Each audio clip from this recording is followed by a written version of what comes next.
une belle chemise, ça change. Salut à tous les amis, j'espère que vous allez tous très bien. Moi ça va très bien et très content de vous retrouver. Et aujourd'hui on va continuer sur les meilleurs moments de l'histoire de l'Euro.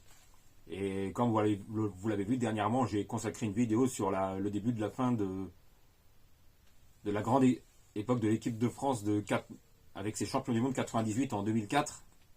Après le gâchis, suite au gâchis lors de l'Euro 2004, ça va faire bientôt 20 ans.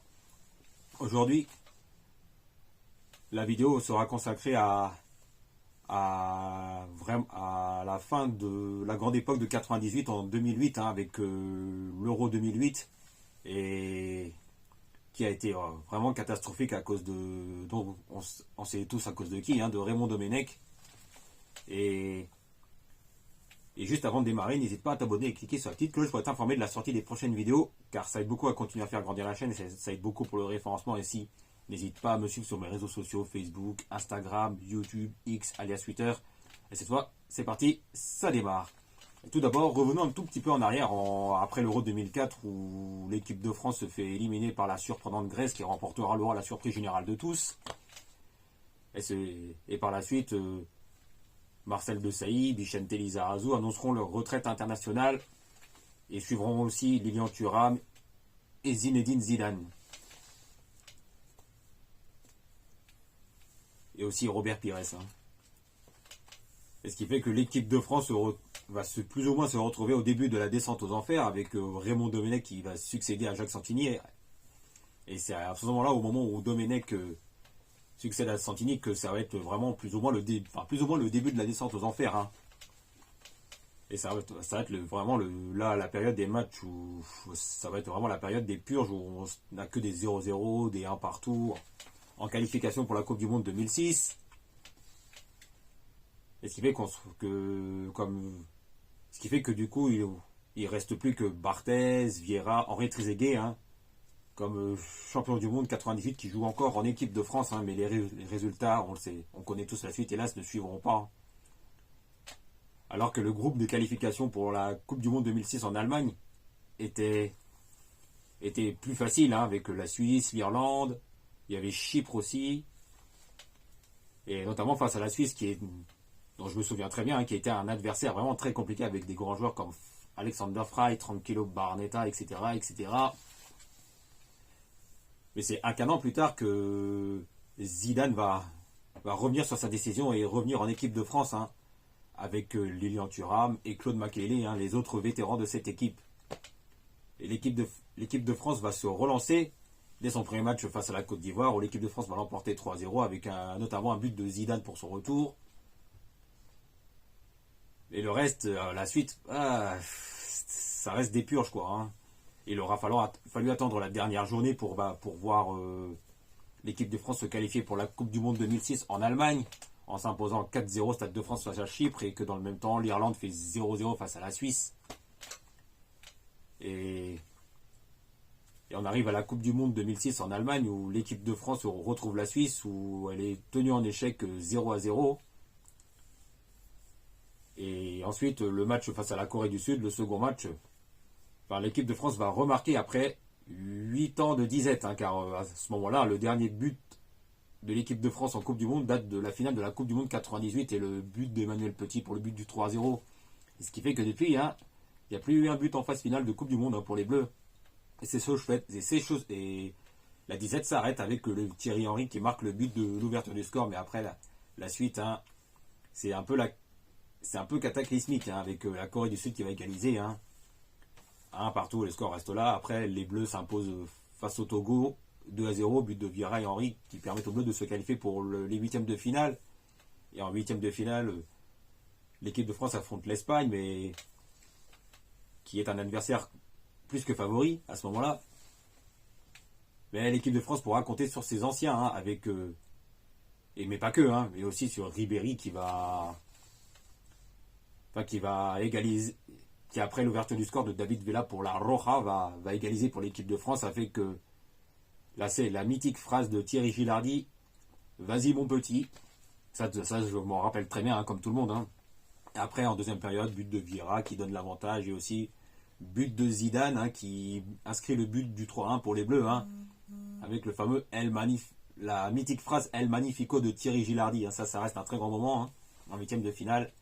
Et après, l'équipe de France va éliminer un autre grand favori qui est le Brésil, champion du monde en titre 1-0 grâce à un coup franc de Zidane qui fait la passe décisive du coup pour Thierry Henry qui marque le but de la victoire. Après, la France va éliminer le Portugal 1-0 sur un but de Zidane sur penalty. Et après, on connaît la suite.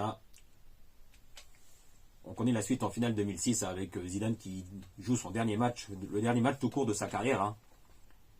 Et après, on ne va pas refaire l'histoire, on connaît la suite. Et on passe. Et par la suite, Zidane prendra sa retraite sportive, tout court. Et si on s'intéresse à l'Euro 2008, comme je disais, mais c'était l'occasion de revenir un tout petit peu en arrière, on s'intéresse à l'Euro 2008 où c'était vraiment le début de la catastrophe pour l'équipe de France, le début de la descente aux enfers à cause de Raymond Domenech, ça on le sait tous.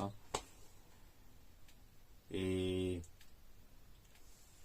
les matchs de qualification sont vraiment des purges, même les matchs amicaux sont des purges, avec notamment les matchs amicaux face aux équipes sud-américaines, alors qu'il y a l'Euro 2008 à ce moment-là qui arrive, et l'équipe de France arrive à l'Euro 2008 qui a lieu en Autriche et en Suisse, et l'équipe de France est dans le groupe de la mort avec les Pays-Bas, l'Italie, championne du monde 2006, et la Roumanie.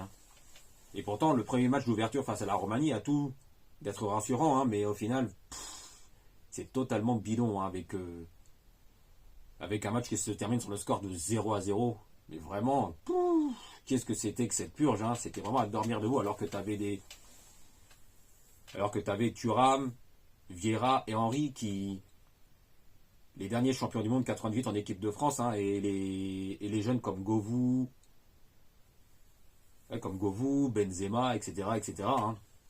Et le deuxième match, ça va être vraiment cataclysmique face aux Pays-Bas, qui vont s'imposer 4-1 sans aucun problème, grâce notamment à un superbe but de Wesley Sneijder, qui est un but façon PES, et ça, tout le monde s'en rappelle bien. Et après, on connaît la suite, défaite des Bleus face à l'Italie 2-0, et les Bleus et la France quittent l'Euro 2008 dès le premier tour. Et ce qui fait que, et du coup, après l'élimination dès le premier tour de l'Euro 2008, Lilian Thuram et Patrick Vieira annoncent leur retraite internationale, et ce qui fait qu'il ne reste plus que Thierry Henry qui, comme champion du monde 98, qui joue encore en équipe de France, mais on sent que Thierry Henry arrive en fin de carrière, arrive en bout de course, on va dire, même s'il a rendu quelques bons services, même s'il est sur la fin de course, il a rendu de très bons services au FC Barcelone en remportant une Ligue des Champions. Et 2 ans plus tard, on arrive en Afrique du Sud, où ça va être encore plus catastrophique. Déjà, le 0-0 face à l'Uruguay était encore une purge, ce qui n'avait vraiment rien de rassurant. Après, malheureusement, on connaît la suite, défaite 2-0 face au Mexique et face à l'Afrique du Sud. Et la maigre consolation, c'est que Maloda a inscrit le but pour sauver l'honneur de l'équipe de France, dans ce naufrage de Naïchna, qui aura plus fait parler pour la grève du bus plus qu'autre chose. Et ce qui fait qu'après cette énième élimination dès le premier tour du mondial sud-africain, c'est une triste fin de carrière internationale pour Thierry Henry, qui est le dernier rescapé des champions du monde 98, et qui dans la foulée annonce sa retraite internationale et ira finir sa carrière tranquillement aux États-Unis, au New York Red Bulls, où il terminera très très bien sa carrière. Mais alors certes, Thierry Henry est le dernier champion du monde 98 à avoir annoncé sa retraite internationale, mais le tout dernier champion du monde 98 a joué encore jusqu'en 2016, c'était Robert Pires. Car rappelons que Robert Pires, après avoir marqué la grande époque d'Arsenal, notamment la saison des Invincibles, en 2004, et ça, il y a 20 ans déjà, ça va faire 20 ans déjà, Robert Pires a rendu service au club espagnol de Villarreal, et ensuite à Aston Villa, si j'ai bonne mémoire, et ensuite est parti finir sa carrière je ne sais où, dans je ne sais plus quel championnat exotique. Ce qui fait qu'après la retraite internationale de Thierry Henry, il y a David Trezeguet qui jouait encore, mais qui est arrivé en bout de course lui aussi. Et il y a aussi, comme je disais il y a quelques instants, Robert Pires, hein, qui était jusqu'en 2016, hein, le dernier champion du monde 98, a joué encore. Hein. Et Robert Pires est vraiment le dernier champion du monde 98 à avoir annoncé sa retraite sportive. Hein. Bon voilà, je crois que c'est tout pour aujourd'hui. Hein. Ben, j'avais envie de parler de... Ça m'a fait plaisir d'avoir fait cette vidéo. Hein. Et comme d'habitude, n'hésitez pas à cliquer sur la petite cloche pour être informé de la sortie des prochaines vidéos. Et n'oubliez pas, on se retrouve très vite pour parler de football et de catch.